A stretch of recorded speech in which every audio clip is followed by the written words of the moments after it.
Kopš impro dibināšanas 1994. gadā ir mainījies gan mūsu ceļojuma klāsts, gan veids, kādā ceļojam. Impro nav tikai fantastiskie, atraktīvie gidi. Impro ir komanda, kur katrs tās dalībnieks ir ceļojuma veiksmes atslēga.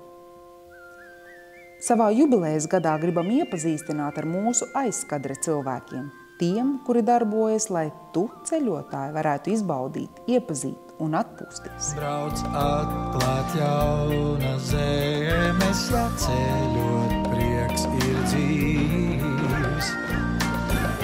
Un kad zvaigzne krīt, tad es saucu līdz. Pasaka, ka nav labs. Ir labs jau. Nu, es taču to pašu saku. Tu zini, kad jūs man šoferus nākas ķert. Jūs uz izķeršanu vasarā. Bet ķer ziemā. Cik es varēju, cik es paspēju, tik es noķēru jūs. Vajadzēja visu saķert vienā reizē. Ielikt baļā? Ielikt baļā, jā. Es tevi noķēru un man ir liels prieks. Tātad uzreiz stāsti, no kurienes tu esi atbrauc un uz kurien dosies? Tagad es atbraucu, kur es atbraucu, man jau bišķiņ sajūka. Es atbraucu no Igaunijas. Mēs bijām, kas tas skaitās, tas reģions Muļķu zeme, jā? Mūgī, jā. Mēs tur ēdām bukstiņu biesputru viņu gaumē, ēdām zušu zupu pie ezera. Bija smuks brauciens, laiks bija labs, superīgs un tā kā, jā, tas bija aizvakar. Pirms tam es biju Somijā. Jā, arī bija super, man patikās. Parīt braukšu uz Slovākiju, arī nav slikti. Ja tevi sevi būtu jāraksturo, tu kā esi tāds precīzais, nu tāds, kur mums steigties, nokavēt jau tāpat neko nevar, vai nu tāds, pa vidu kaut kas? Varbūt pa vidu, bet laikam, jā, bišķi precīzi. Man patīk precizitāte. Varbūt nevienmēr tas izdotās, tas arī skaidrs, bet, jā, man patīk. Es nekad nevienam neaizrādu, ka kāds ir nokavējis, jo es pats braucu kā turists kaut kādus 11 gadus atpakaļ uz Venēciju laikam, tas bija Venēcijā, un mēs ar sievu tā kā aizgājām paši staigāt. Es atradīšu, es tur zinu visu, un es nokavēju stundu, mani stundu gaidīja grupa. Es tā baigi nepārmet nevienam, bet man patīk precizitāte, jā. Man arī. Es arī noteikti. Par mūsu precizitāti, jā? Jā, tieši tā. Ziema ir tāds klusākais periods, vai ne? Tā jau laikam sanāk. Jā. Ko tu dari ziemā? Es nodarbojos ar slēpošanu. Es slēpoju, jā, es pa mežiem slēpoju Tukumpusē, tā kā, ja ir sniegs, es toču slēpoju. Distances, jā? Distances ar kalnu slēpēm arī kādreiz slēpoju, tagad, ka bišķi mazāk, bet distances slēpēm, jā, es slēpoju. Ka pavasaris, rudens ir iespēja, tad es arī ten daudz braucu mežiem. Ir, kad es aizbraucu pie draugiem uz Itāliju ar savu mašīnīti, jo es neesmu lidotājs, man baigi nepatīk lidot ar lidmašīnu. Kāpēc? Kāpēc? Jā. Man pirmkārt neuzrunā tā lidmašīna. Labāk tuvāk zemei. Un es tur apstājos, es tur pēdu, es tur kaut ko apskatos, tur satieku cilvēkus. Un jā, tas man patīk. Baudīt to ceļu. Tev ir kaut kāda tāda vieta, kur tu esi gatavs atgriezties vairāk kārt un tūlīt un uz vietas. Un tu zini, protams, Itālija. Jebkurā laikā.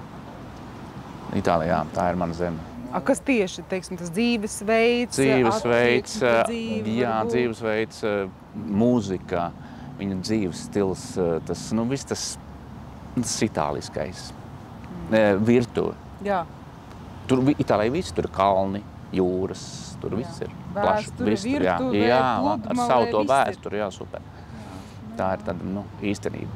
Kā tu esi nonācis līdz impro autobusu stūrēšanai?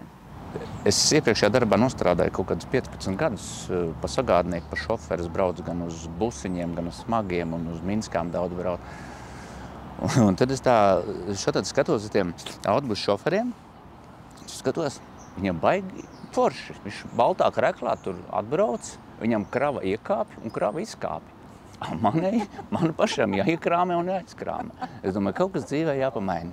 Kaut kādi 10 gadu atpakaļ, tad vēl nebija impro, bet jā, ar turismu es esmu saistīts tā 10 gadu atpakaļ. Jā. Un impro? Impro no 19. gadā. 5? Laikam tad 5 sanāk, jā.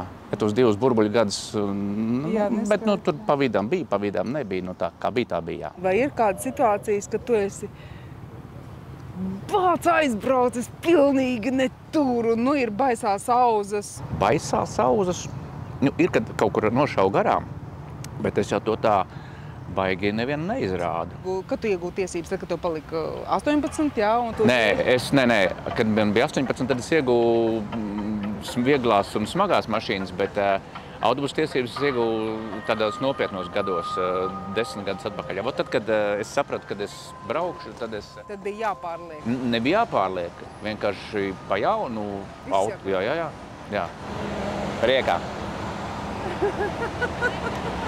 Tev ir vispār tāds bijis pārnieks, impro? Tāds stabils pārnieks? Jā. Nu, nē, ar maniem nevienu sastrādāties, tas ir kašķīgs. Jā, tu tikko teici, ka nu neesi kašķīgs.